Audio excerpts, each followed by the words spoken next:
Assalamu alaikum. I hope you all are fine and have a great day. Okay, now today what we are going to do, we are going to start exercise 4.4, and the topic of the exercise 4.4 is highest common factor by division method. Okay, now before starting this, we need to recall all the things which we have learned in the previous classes, that in the division what we call the dividend, quotient, remainder, and what all these are things. सो जब भी हम divide करते हैं, जो हमारे पास answer आता है basically वो हमारे पास क्या कहलाता है, क्वेश्चन कहलाता है. जो हमारे पास रिमेनिंग एलिमेंट हो जाता है वो हमारे पास रिमाइंडर होता है. जो डिवाइड हो रहा होता है वो डिवाइडेंड कहलाता है. ठीक है, और जो डिवाइड कर रहा होता है वो डिवाइज़र कहलाता है. अब इसके अंदर कुछ रूल्स हैं HCF के अंदर. वो रूल्स क्या हैं कि जब भी आपके पास दो पॉलिनॉमियल गिवन होंगे, यानी कि दो एक्सप्रेशंस गिवन होंगे, तो आप क्या करोगे, सबसे पहले दोनों को अरेंज करोगे ascending order. What is mean bye ascending order? बड़े से छोटा, यानी कि बड़े वैल्यू से छोटी वैल्यू की तरफ जाने को हम डिसेंडिंग ऑर्डर कहते हैं. Afterward highest degree polynomial will be the डिवाइडेंट.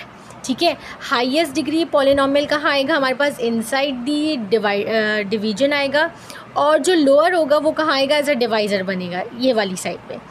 Then when the degree of remainder become smaller than the degree of divisor smaller than the degree of divisor, so remainder will be taken as divisor and the divisor will be considered as dividend until we get 0 as remainder. अच्छा, what is mean by the third point कि जब हमारे पास ये जो reminder जो कह रहे हैं रिमाइंडर रिमेनिंग है, जो रिमाइंडर रिमेनिंग है इसकी वैल्यू कम हो जाएगी किससे, डिवाइज़र के. तो ये हमारे पास किसका काम करेगा, डिवाइज़र का काम करेगा, और ये जो चीज़ होगा वो क्या बन जाएगी, डिवाइडेंड बन जाएगी. ठीक है, डिवाइडेंड बनने के बाद आप इसको सॉल्व करोगे, और सॉल्व करने के बाद अगर आपके पास ज़ीरो आ जाते हैं, यानी कि रिमाइंडर ज़ीरो आ जाता है, तो आप वहीं स्टॉप कर दोगे और आपका HCF का क्या चीज़ हो जाएगी, वो चीज़ डिवाइज़र, जो कि जिसने ज़ीरो किया होगा. अभी जब हम एक्सरसाइज के क्वेश्चंस करेंगे तो आपको बहुत अच्छे से समझ में आएगा कि मैं क्या बोल रही हूँ. Before that we are going to start exercise 4.4.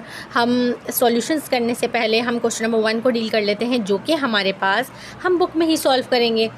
Now what they are saying, give quick answer to these questions without doing any procedure if HCF of two polynomials x cube plus 5x square plus 6x and x cube plus 9x square plus 14x is obtained as x square plus 2x.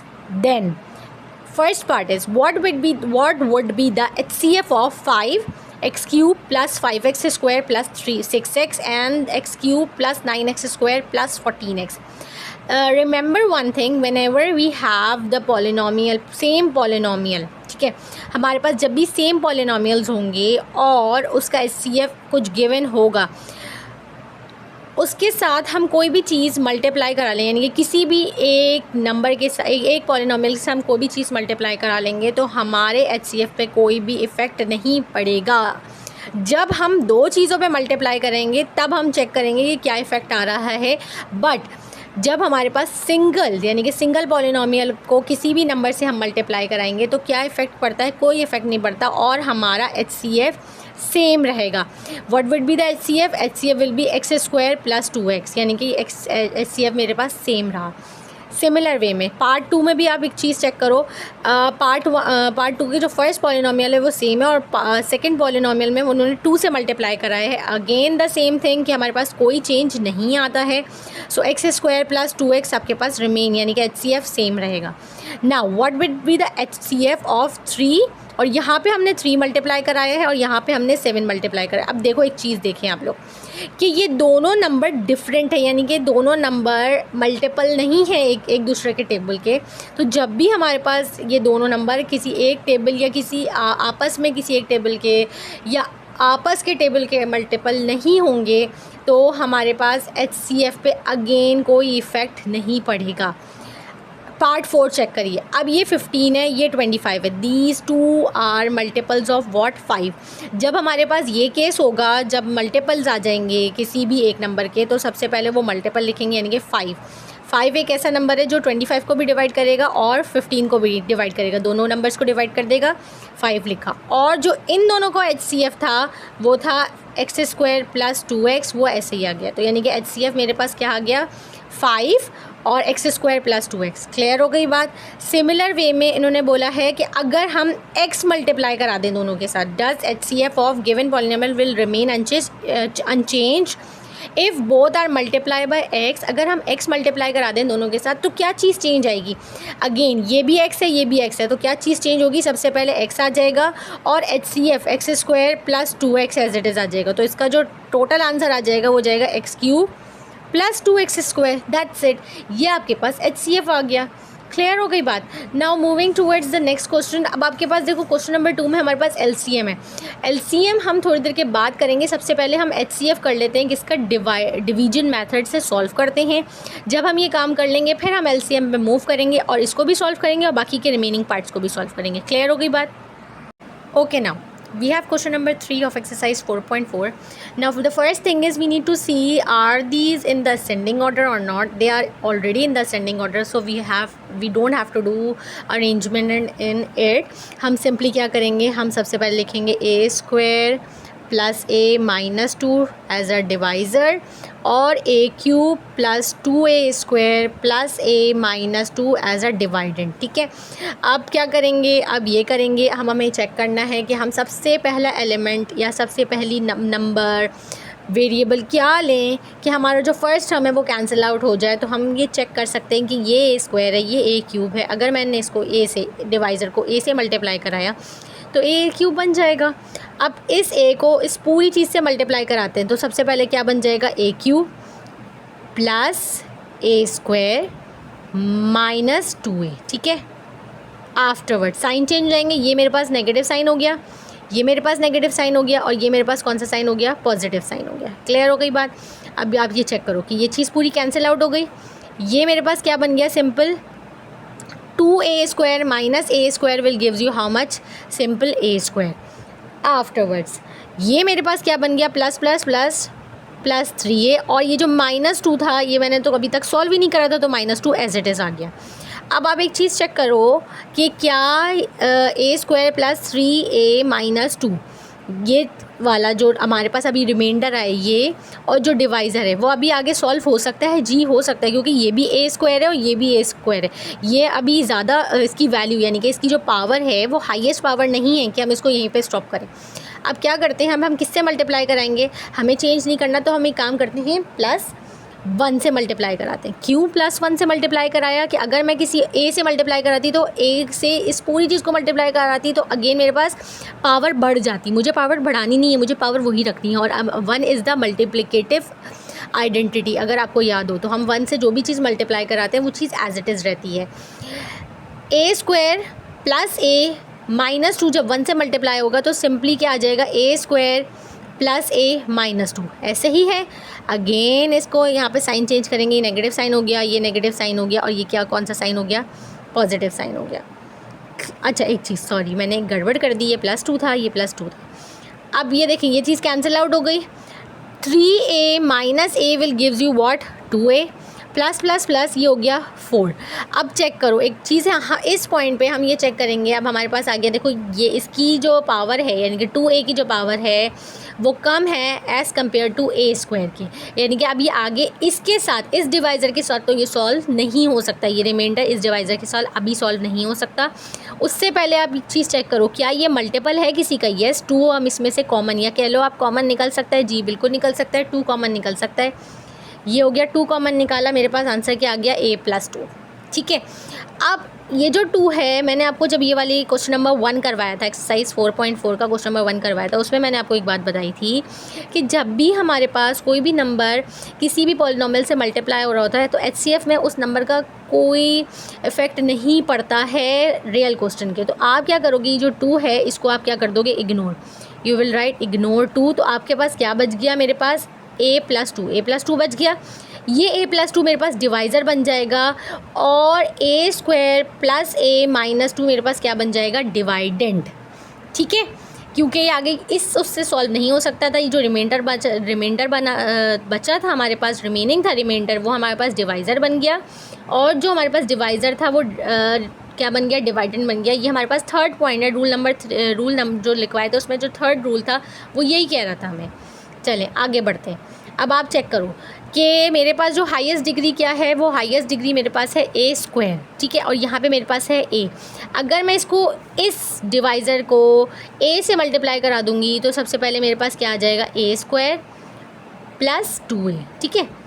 Sign change हो जाएंगे, ये negative हो जाएगा, ये भी negative हो जाएगा, ये चीज़ क्या हो गई, कैंसिल आउट। यहाँ पे मेरे पास क्या बच गया, -a -2।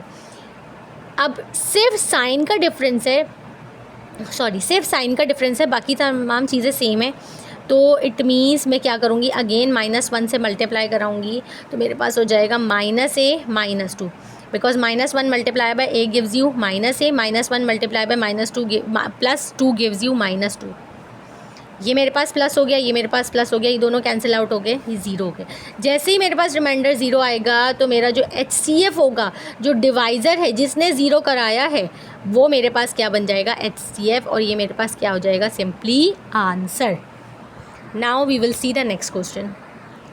Okay, now for saving the time I have solved this question. We are going to understand it, what are the procedure. Okay, सबसे पहले हमने क्या किया, हमारे पास क्वेश्चन गिवन था, उसमें हमने क्या चीज़ चेक करी, क्या ये डिसेंडिंग ऑर्डर, क्या ये डिसेंडिंग ऑर्डर में अरेंज है, बिल्कुल। देखिए 3 2 1, यानी कि x की पावर 3, x की पावर 2, x की पावर 1 है, और यहाँ x की पावर 0 है।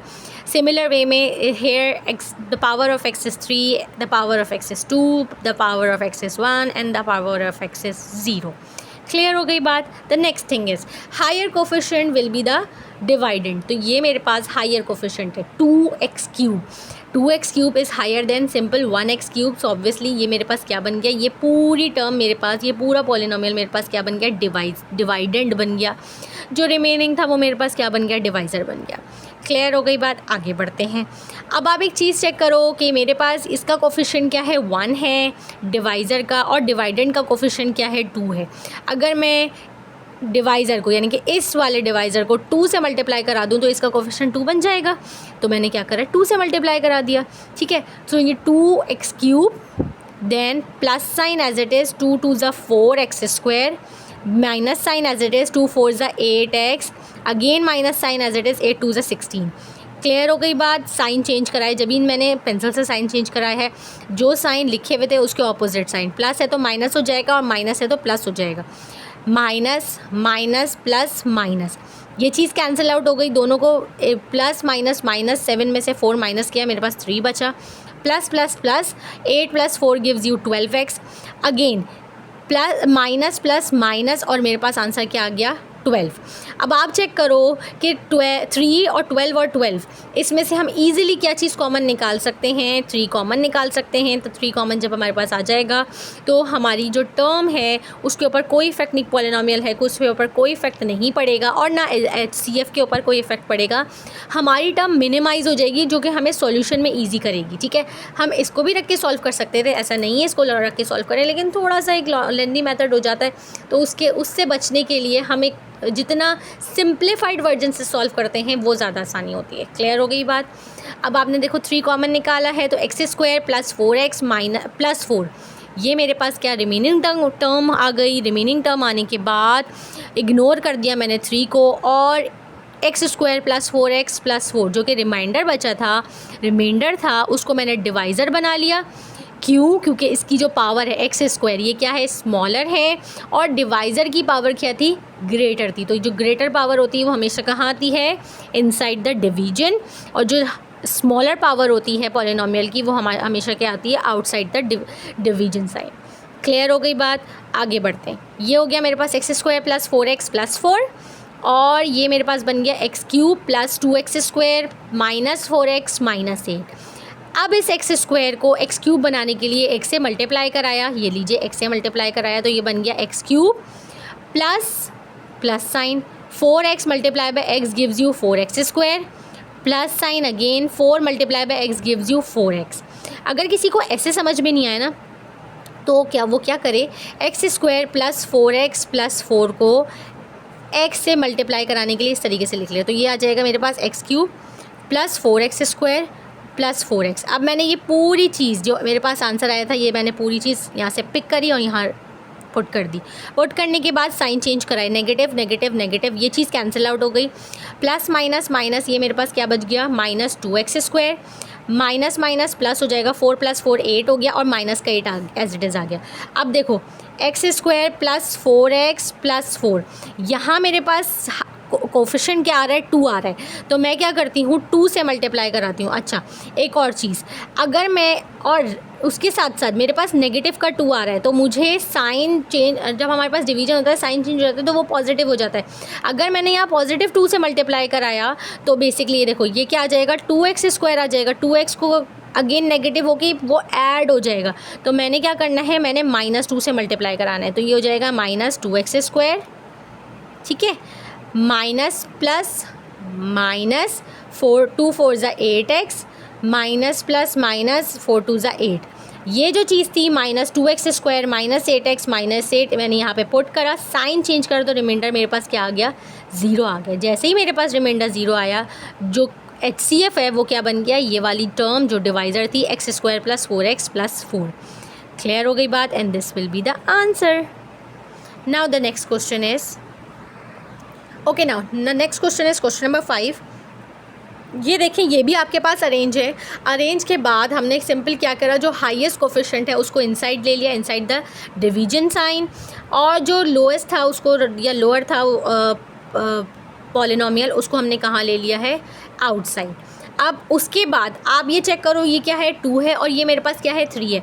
2 और 3, अगर मैं 2 को 3 नहीं बना सकती और 3 को 2 नहीं बना सकती, किसी भी सूरत मैं इन दोनों को एक जैसा नहीं कर सकती। अब क्या होता, प्रॉब्लम हो जाती मेरे लिए। प्रॉब्लम क्या हो जाती कि जब मुझे इसको फर्स्ट टर्म को कैंसिल आउट करना होता तो मैं किससे मल्टीप्लाई कराती। तो उस चीज़ को मद्देनज़र रखते हुए, उस चीज़ को देखते हुए हमने क्या किया, हमने जो ये डिवाइज़र का फर्स्ट टर्म थी ना, यानी कि कोफिशिएंट था, उससे सबसे पहले हमने क्या करा, डिवाइडेंड को मल्टीप्लाई करा दिया। ठीक है, जब हम इसको मल्टीप्लाई करा देंगे तो हमारे लिए क्या आसानी हो जाएगी, वो मल्टीपल आ जाएगा किसका, इसी का, इस कोफिशिएंट का मल्टीपल आ जाएगा। जब वो मल्टीपल आएगा तो हम आगे उसको ईजिली सॉल्व करके कैंसिल आउट कर सकते हैं। अब इस पूरी टर्म को जब मैंने 2 से मल्टीप्लाई कराया तो 2 3 हो गया 6, ये हो गया 2 1 = 2, 2 1 = 2, 2 3 = 6। साइन में कोई चेंज नहीं आया है, सिर्फ मल्टीप्लाई कराया है, तो मेरे पास टर्म क्या बन गई, ये बन गई। अब ये बनने के बाद फर्स्ट जो टर्म कोफिशिएंट का टर्म आ गई वो क्या आ गई, 3 आ गई, सॉरी 6 आ गई। अब यहाँ मेरे पास क्या है, 2 है। 2 को मैं किससे मल्टीप्लाई करूँ जो 6 बन जाए, 3 से मल्टीप्लाई कराते हैं। ठीक है, ये हो गया 2x³ + x² - x - 2। इसको ज़रा मैं 3 से मल्टीप्लाई कराती हूँ तो ये 3 2 = 6x³ + 3x² - 3x - 3 2 = 6। अब जो मेरे पास आंसर आया वो मैंने यहाँ पे पुट कर दिया। क्लियर हो गई बात। ये पुट करने के बाद साइन चेंज कराया, negative negative positive positive, cancel हो गया, माइनस माइनस प्लस हो गया, -5x² + 5x। क्यों, because minus plus plus plus 5x, और ये भी चीज़ कैंसिल आउट हो गई। माइनस प्लस माइनस से 2 चीज़ें कैंसिल आउट हुई और 2 चीज़ें मेरे पास रिमेनिंग हो गई जो बच गई। अब इसमें देखो क्या चीज़ कॉमन आ रही है, 5 कॉमन आ रहा है। मैंने नेगेटिव साइन भी कॉमन निकाल लिया ताकि आसानी रहे। -5 जब मैंने कॉमन निकाला तो मेरे पास हो गया x² - x। ठीक है, ये मेरे पास रिमेनिंग बचा। इग्नोर मैंने क्या कर दिया, -5 को मैंने इग्नोर कर दिया। -5 को जब मैंने इग्नोर करा तो मेरे पास जो टर्म बच गई वो बच गई x² - x। अब चेक करो, x² - x की जो पावर है वो लेस है किससे, डिवाइज़र से। ठीक है, तो डिवाइज़र बेसिकली क्या बन गया, डिवाइडेंड बन गया। डिवाइडेंड बना दिया और इसको डिवाइज़र बना दिया। अब जो टर्म थी मेरे पास 2x³ + x² - x -2, सबसे पहले इसको किससे मल्टीप्लाई कराएंगे या इसको कैसे कैंसिल आउट करेंगे। इसको कैंसिल आउट करने के लिए हमने सिंपली क्या किया, जो हमारा डिवाइज़र था x² - x, इसको किससे मल्टीप्लाई करा दिया, 2x से। जब मैंने इसको 2x से मल्टीप्लाई कराऊंगी तो इसका आंसर क्या आएगा, 2x³ - 2x², यही आएगा। ये मैंने पुट करा। ठीक है। पुट करने के बाद साइन चेंज हुआ, ये नेगेटिव हो गया, ये पॉजिटिव हो गया, ये चीज़ कैंसिल आउट हो गई, plus plus plus 3x² minus x minus 2 as it is आ गया। अब अगेन x² माइनस एक्स को मैं किससे मल्टीप्लाई कराऊँ कि मेरे पास क्या चीज़ बच जाए, मेरे पास जो फर्स्ट जो कोफिशिएंट है वो पूरी टर्म जो है फर्स्ट टर्म 3x² वो कैंसिल आउट हो जाए। अगर मैं इसको 3 से मल्टीप्लाई करा देती हूँ तो ईजिली कैंसिल आउट हो जाएगी, और मुझे -3 से मल्टीप्लाई नहीं कराना। अगर मैंने -3 से मल्टीप्लाई कराया तो मुझे कैंसिलेशन में प्रॉब्लम होगी। तो सेम साइन से, यानी कि अगर ये पॉजिटिव है तो हम +3 से ही मल्टीप्लाई कराएंगे। आंसर क्या आ गया? 3x² minus 3x। ठीक है, यहाँ पे पुट करा, यहाँ पे पुट करने के बाद साइन चेंज करा, ये चीज़ कैंसिल आउट हो गई, प्लस माइनस माइनस ये हो गया मेरे पास 2x, again -2 as it is बच गया। अब देखो अगेन इसके अंदर एक चीज़ कॉमन दिख रही है, मुझे 2 कॉमन दिख रहा है और मैंने क्या लिख दिया? x - 1 मेरे पास कॉमन निकल आया है। जब मैंने 2 को हटा दिया है, इग्नोर कर दिया 2 को, x - 1 मेरे पास रिमेनिंग बच गया है। x² माइनस एक्स को मैंने क्या बना दिया? डिवाइडेंड बनाया। अब x - 1 को मैं किससे मल्टीप्लाई कराऊँ कि वो x² बन जाए? तो मैंने x से मल्टीप्लाई कराया तो ये हो गया x² minus x, x² minus x लिखा, साइन चेंज कराया, कैंसिल आउट हो गया, ये 0 हो गया। जैसे ही 0 हुआ तो मेरा HCF क्या आ गया? वो डिवाइज़र जिसने 0 कराया था वो मेरे पास क्या बन गया? HCF। क्लियर हो गई बात? Now we have question number 6। अब आप ये चेक करो, क्वेश्चन नंबर 6 में मेरे पास अरेंज नहीं थी टर्म। सबसे पहले मैंने अरेंज करी, ये टर्म जब अरेंज करी तो हाईएस्ट पावर मेरे पास क्या आ गई? p⁴। ठीक है, उसके बाद मेरे पास सेकंड में मेरे पास क्या आया? 5p², देन मेरे पास आ गया +3। यहाँ पे अरेंज कराया, ये हो गया 5p³ plus 3p² plus 5p plus 3। अब हाईएस्ट पावर कहाँ आ गई मेरे पास? इनसाइड द डिवीजन, और जो उससे कम पावर थी वो मेरे पास क्या बन गया? डिवाइज़र बन गया। अब देखो again the same issue we are facing here is कि 2 और 5 किसी एक टेबल में नहीं आते, यानी कि 5 को मैं किससे मल्टीप्लाई करूँ कि वो 2 बन जाए? तो ऐसा तो हो ही नहीं सकता।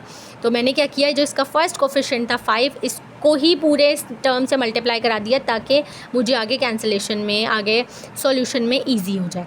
अब हमने क्या किया, जब 5 से मल्टीप्लाई करा, ये हो गया 5 × 2 = 10, 5 × 5 = 25, 5 × 3 = 15। साइन कोई चेंज नहीं हुआ, इवन वेरिएबल की पावर कोई चेंज नहीं हुई, सिर्फ कोफिशिएंट्स चेंज हुए, चेंज करा दिया। आगे बढ़ते हैं। अब मेरे पास जो टर्म है 5p³ ठीक है plus 3p² plus 5p plus 2। अब इसको मैं किससे मल्टीप्लाई कराऊं कि ये मेरे पास क्या बन जाए? 10 बन जाए। तो और 10p⁴, ये p3 है, p⁴ बन जाए। अगर मैं इसको 2p से मल्टीप्लाई कराती हूँ तो ये क्या हो जाएगा? p⁴ plus 3 × 2 = 6, p⁴, 5 × 2 = 10 p² plus 2 × 2 = 4p। अब नहीं सॉरी, ये 3 था ना, 3 × 2 = 6p।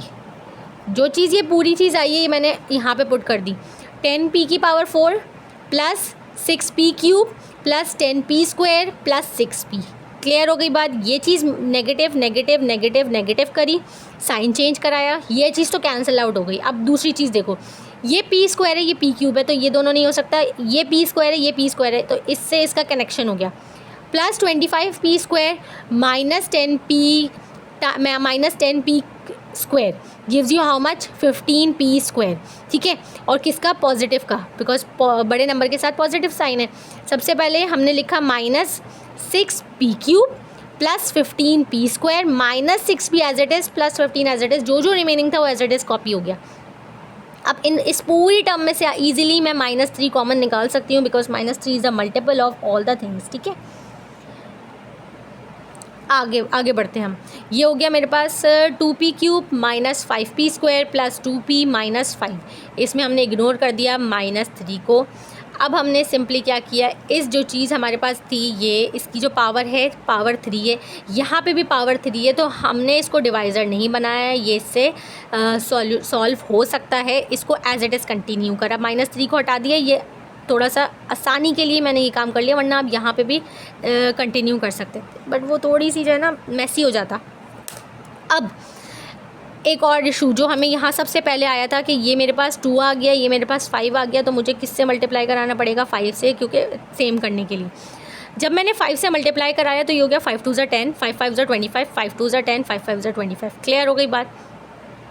अब अपनी टर्म जो मेरे पास थी डिवाइज़र की 5p³ + 3p² + 5p + 3, इसको 5 को 10 बनाने के लिए मुझे किससे मल्टीप्लाई कराना पड़ा? 2 से।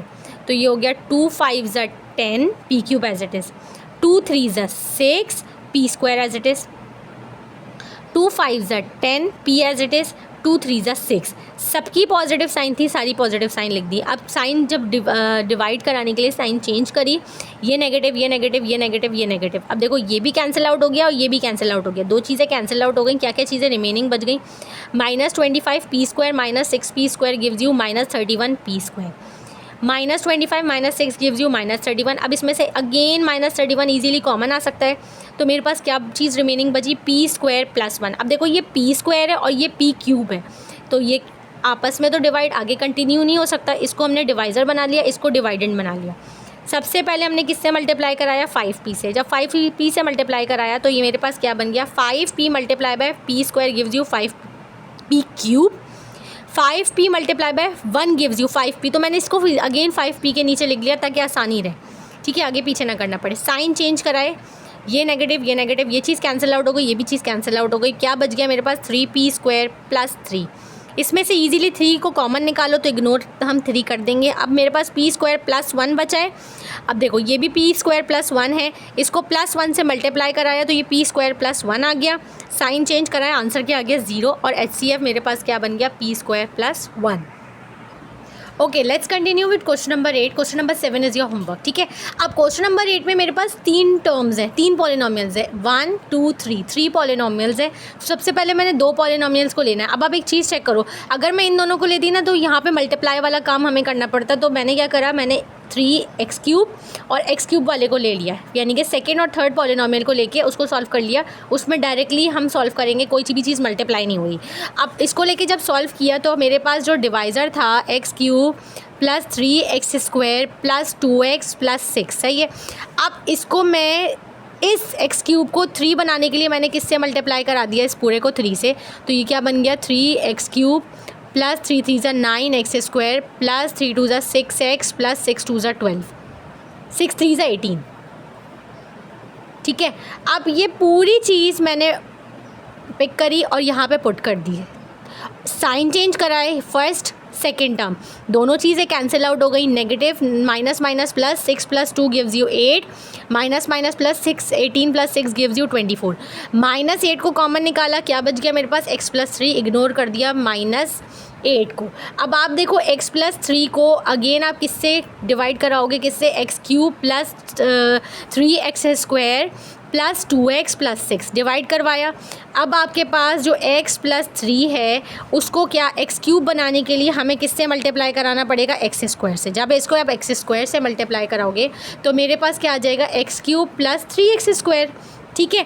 अब मैंने यहाँ से इसको पिक करा, यहाँ पे पुट कर दिया। पुट करने के बाद साइन चेंज कराया, साइन चेंज करने के बाद ये दोनों चीज़ें कैंसिल आउट हो गई। अगेन मेरे पास क्या बच गया? 2x + 6 बचा। अब इसमें से देखो मैंने 2 कॉमन निकाला तो मेरे पास क्या बच गया? x + 3। यहाँ पे मैंने इग्नोर करा दिया 2 को। x + 3 और ये भी x + 3 है, +1 से मल्टीप्लाई कराया और साइन चेंज करवाया तो मेरे पास क्या आ गया? आंसर 0। जैसे ही मेरे पास 0 आया, अब मैंने सिंपली क्या किया, जो मेरे पास रिमेनिंग जो पॉलिनोमियल था वो मैंने पिक करा और उसको इसी जिसने 0 करा था उसके साथ क्या करा दिया? डिवाइड करा दिया। और मैंने यहाँ मेंशन भी कर दिया कि HCF of these 2 polynomials are x + 3। चलें जी, अब डिवाइड कराने के लिए अगेन मेरे पास क्या था? x + 3। x + 3 को 2x³ बनाने के लिए मैंने किससे मल्टीप्लाई कराया? 2x² से। सो बेसिकली ये क्या बन गया? 2x³ + 6x²। 2x³ + 6x² बना, साइन चेंज कराया, कैंसिल आउट हो गया। क्या क्या बच गया? x + 3। x + 3 को अगेन +1 से मल्टीप्लाई कराया तो ये हो गया x + 3, साइन चेंज कराया 0 हो गया। तो it means HCF of this and this is also x + 3। तो आप चेक कर सकते हो कि इन तीनों का HCF क्या आ रहा है? x + 3। Now we have the next thing जिसको हम कहते हैं LCM. What is mean by LCM? LCM is the product of common and uncommon basically polynomials. जब भी हमारे पास कॉमन और अनकॉमन पॉलिनोमियल्स होंगे हम उसका LCM लेते हैं. मीन्स LCM में अगर आपको याद हो कोई भी नंबर का हम LCM ले रहे होते थे तो क्या होता था, जो भी कॉमन हमारे पास पेयर्स बनते थे उसको हम एक दफ़ा लिख देते और बाकी जितने रिमेनिंग नंबर्स होते थे ना उसको भी मल्टीप्लाई करा देते थे. ऐसे ही होता था. यहाँ पे भी हम वही काम करेंगे. चलें उससे पहले हम ये वाला सॉल्व कर लें. अब आप देखो 8x⁴ y, 4x² yz. ठीक है, 8 और 4 का LCM क्या होगा? 8 और 4. 4 1 ज़ा 4, 4 2 ज़ा 8, 2 1 ज़ा 2, यानी कि 2 multiply by 4 gives you how much? 8. It means जब भी हमारे पास मल्टीपल्स होंगे तो मल्टीपल्स में जो हायर मल्टीपल होगा ना वो हमारे पास क्या आ जाएगा? LCM में 8 आ गया. अब अगेन x में भी यही चीज़ होगी, जो हायर पावर होगी ना वो हम कहाँ लिखेंगे? LCM में. हायर पावर लिखी जाती है, ऐसा ही होता है. ठीक है, x⁴ 6 है, x² है, हमने यहाँ क्या लिख दिया? x⁴ 6. y में देखो y. ठीक है, और z दोनों में से दोनों में तो नहीं आ रहा, एक में आ रहा है, बट LCM में तो हम लिखते हैं सारी चीज़ें. तो टोटल मिला के ये क्या हो गया? 8x⁴ 6 y और z. ठीक है, आगे बढ़ें. 12 और 24. अगेन 12 और 24 में 12 ईज़िली डिवाइड कर देगा 24 को, तो इट मीन्स LCM में 24 आ गया.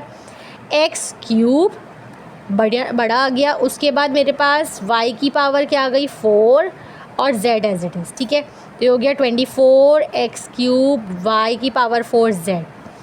सिमिलर वे में ये दोनों भी आप सॉल्व करोगे. अच्छा 18 9 और 6 चेक करो. 18 9 और 6.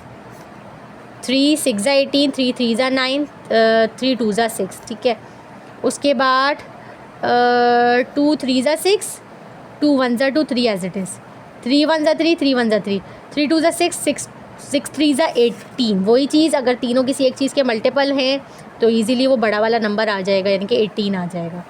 x³ x और x⁴ 6, तो यहाँ पे मेरे पास आ गया x⁴ 6. y² और z का क्यूब आ गया. ठीक है, तो इसको सबको मिला के लिख देते हैं 18 x⁴ 6 y² z³. अभी जो लास्ट पार्ट है ना ये आप खुद करेंगे, आसान है ये लास्ट पार्ट. इसमें देखो 28 आ जाएगा LCM में, न्यूमेरिकल कोफिशिएंट न्यूमेरिकल, और बाकी x में हाईएस्ट पावर देखो, x की हाईएस्ट पावर 3 है, y की हाईएस्ट पावर 5 है और z की हाईएस्ट पावर 5 है. ठीक है, तो ईजिली आप इसको मर्ज करके लिख देना. चलें जी, अब आ जाते हैं LCM of the following expression. आपको याद है हमने 4.3 में हमने HCF में निकाला था कॉमन एक्सप्रेशन का. सिमिलर वे में हम LCM पे भी वही इस तरीके से काम करेंगे. चलें काम करते हैं. बिस्मिल्लाहिर्रहमानिर्रहीम. अब इसमें सबसे पहले हम b कॉमन निकालते हैं, तो हमारे पास क्या बच गया? 9a² - 1 common. इन दोनों में क्या चीज़ कॉमन आ रही है? 2a कॉमन आ रहा है, तो ये बच गया 3a + 1. ईज़िली फार्मूला अप्लाई हो सकता है a² - b² का. ठीक है, तो आपने a² - b² gives you what? a + b × a - b. Simply formula apply किया आपने. b as it is 3a² - 1 का स्क्वायर, ये हो गया 2a, 3a + 1 as it is. b as it is 3a + 1, 3a - 1 और ये 2a × 3a + 1. LCM is what? Product of common and uncommon. ठीक है, product of common and uncommon, दोनों चीज़ें. अब देखो 2ab सबसे पहले आ गया, दोनों में से लिख दिया. अब 3a + 1 दोनों में आ रहा है, तो मैंने एक दफ़ा लिख दिया 3a + 1, 3a - 1. अब देखो अगेन इस पर फार्मूला अप्लाई हो गई, ये क्या बन जाएगा? 2ab 9a² -1, और ये आपके पास LCM का आ गया आंसर. चलिए जी, क्वेश्चन नंबर 10 सॉल्व करते हैं. तो 10 में बेसिकली आपके पास क्या था? 10 में आपके पास है p³ q - p q का क्यूब, p की पावर 5 q² - p² q की पावर 5. इन दोनों में से क्या चीज़ कॉमन निकली? pq कॉमन निकला, तो मेरे पास क्या बच गया? p² - q². यहाँ पे मेरे पास p square q square common निकला, तो ये मेरे पास क्या रिमेनिंग बचा, p cube minus q cube. ठीक है, अप्लाई फार्मूला इन बोथ। यहाँ पे भी इजीली फार्मूला अप्लाई हो सकता है, ये भी फार्मूला अप्लाई हो सकता है। A square minus b square जो कि ओपन होके होगा a plus b into a minus b, a cube minus b cube जो कि ओपन होके होगा a minus b, then again दूसरा ब्रैकेट आएगा a square plus a b plus b square. ठीक है, हमने ओपन करा, ये हो गया p q, then p plus q p minus q. यहाँ पे p square into Q square as it is रहा, p minus q p square plus q square आ गया। Product of common and uncommon लिखा, इन दोनों में सबसे पहले पी स्क्वायर क्यू स्क्वायर और पी क्यू में बड़ा क्या चीज़ आ रही है, p square q square. P plus q एक दफ़ा लिख दिया, पी माइनस क्यू दोनों में आ रहा था एक दफ़ा लिख दिया, और जो रिमेनिंग था p square plus q square as it is लिखा। अब ये पूरी चीज़ अगेन फार्मूला बन गई p cube minus q cube का। ठीक है, तो आपने इसको फार्मूला में क्लोज कर दिया, बाकी दोनों चीज़ें एज इट इज़ कॉमन आ गई। ये हो गया हमारा final answer. Now we have the next part, that is question number 11। Question number 11 में आप चेक करो, जो पहला पॉलिनोमियल है उसमें से y इजीली कॉमन आ सकता है, तो हमारे पास क्या रिमेनिंग बचा, 4x स्क्वायर माइनस 1। ठीक है, इसके ऊपर आपने फार्मूला अप्लाई किया, फार्मूला अप्लाई करने के बाद ये बन गया 2x प्लस 1 2x माइनस 1। यहाँ से मैंने x कॉमन निकाला, यहाँ पे मेरे पास क्या बच गया 2x प्लस 1। ठीक है, अब 2x, अब इन दोनों का क्या लेना है हमें, एलसीएम होता है product of common and uncommon. अब एक्स वाई हमने एक दफ़ा लिखा, ठीक है, दोनों यानी कि दोनों में आ रहा था एक्स वाई, हमने मिला के ज्वाइन करके प्रोडक्ट ले लिया। इन दोनों में 2x प्लस 1 आ गया, दोनों में आ रहा था एक दफ़ा लिख दिया, 2x माइनस 1 हमने एक दफ़ा लिख दिया। अब आपने क्या किया, दोबारा चेक करो कि ये हमारे पास फार्मूला बन रहा था 4x स्क्वायर माइनस 1 का, यहाँ से हमने ओपन किया था तो ये चीज़ बनी थी, अगेन हमने क्लोज कर दिया, ये आंसर हो गया।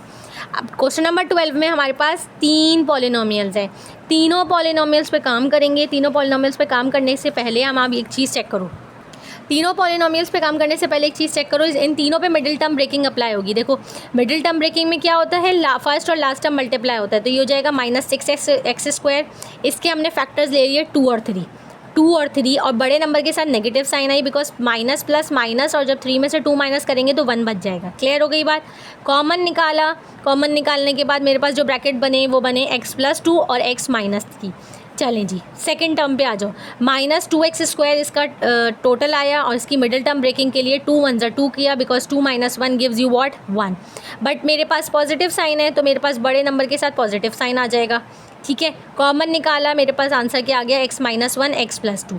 थर्ड पे आ जाओ, ये हो गया 3x स्क्वायर। 3x स्क्वायर का अगेन क्या फैक्टर्स बनेंगे, 3 और 1। 3 और 1 फैक्टर्स बनाने के बाद आपने साइन क्या है, मेरे पास नेगेटिव साइन है, तो माइनस माइनस प्लस -3 -1, कॉमन निकाला x minus 1 x minus 3। Clear हो गई बात। आगे बढ़ें, आगे बढ़ने के बाद आप चेक करो, x माइनस 1 एक दफ़ा लिख दिया, x+2 x+2 एक दफ़ा लिख दिया, रिमेनिंग क्या बचा, x माइनस 3 वो भी एक दफ़ा लिख दिया। ये आ गया आपके पास कॉमन और एलसीएम, जो कॉमन था हमने एक दफ़ा लिख दिया, तीनों चीज़ें आ गई। क्वेश्चन नंबर 13 आपका होमवर्क है। 14 में अगेन आप जहाँ जहाँ मिडिल टर्म अप्लाई हो रही होगी मिडिल टर्म ब्रेकिंग करोगे, और जहाँ फार्मूला अप्लाई हो रहा होगा वहाँ फार्मूला अप्लाई करोगे। इसमें जो फर्स्ट टर्म है उसमें देखो मैंने कॉमन निकाला है, पहली 2 टर्म्स में से, पहली 2 और आखिरी 2 टर्म्स में से कॉमन निकाला। यहाँ से कॉमन निकल गया मेरे पास x स्क्वायर, तो क्या बच गया x+2। मेरे पास यहाँ से कॉमन निकला -1, क्या बच गया x+2। x+2 as it is रहने दिया, x स्क्वायर -1 पे मैंने फार्मूला अप्लाई किया, तो ये हो गया x+1 x माइनस 1। क्लियर हो गई बात। ये मैंने मिडिल टर्म ब्रेकिंग करी, मिडिल टर्म ब्रेकिंग में 2 और 1 मेरे पास फैक्टर्स बने। 2 और 1 फैक्टर्स बनने के बाद मैंने क्या किया है, कॉमन निकाला। कॉमन निकालने के बाद बड़े नंबर के साथ नेगेटिव साइन यूज़ करा, क्यों, क्योंकि मुझे 1 रिक्वायर्ड था। x माइनस 2 x+1 मेरे पास रिमेनिंग बचा, और जो थर्ड टर्म थी उसके ऊपर मैंने फार्मूला अप्लाई किया, तो ये हो गया x माइनस 2 x+2। सिंपली क्या किया, अब देखो x+1 ये और ये लिख दिया एक दफ़ा, x माइनस 1 नहीं आ रहा था एज इट इज़ लिख दिया, एलसीएम में हम सब लिखते हैं कॉमन और अनकॉमन। x+2 ये रहा, x+2 ये रहा, एक दफ़ा मेंशन किया, x माइनस 2 ये रहा, एक x माइनस 2 ये भैया मेंशन किया। अगेन फार्मूला अप्लाई किया, फार्मूला अप्लाई करने के बाद ये हो गया x स्क्वायर -1 x स्क्वायर -4। इन दोनों ब्रैकेट्स को मल्टीप्लाई किया तो मेरे पास टोटल टर्म आ गई x की power 4 -5x square +4। Question number 15 में भी हमने यही काम किया। 3 टर्म्स गिवन थी, तीनों पे हमने मिडिल टर्म ब्रेकिंग अप्लाई की। मिडिल टर्म ब्रेकिंग के बाद उसके फैक्टर्स बनाए, कॉमन निकाला। फैक्टर्स कॉमन निकालने के बाद जो ब्रैकेट्स आए उसमें से जो जो चीज़ें कॉमन आई थी उसको सिर्फ एक दफ़ा लिखा और ये हमारा आंसर हो गया। Question number 13 is your homework. I hope you people have understood all the things. अगर कोई भी क्यूरी हो you may ask on with your teacher, we will solve that query. Okay, thank you so much. अल्लाह हाफिज़।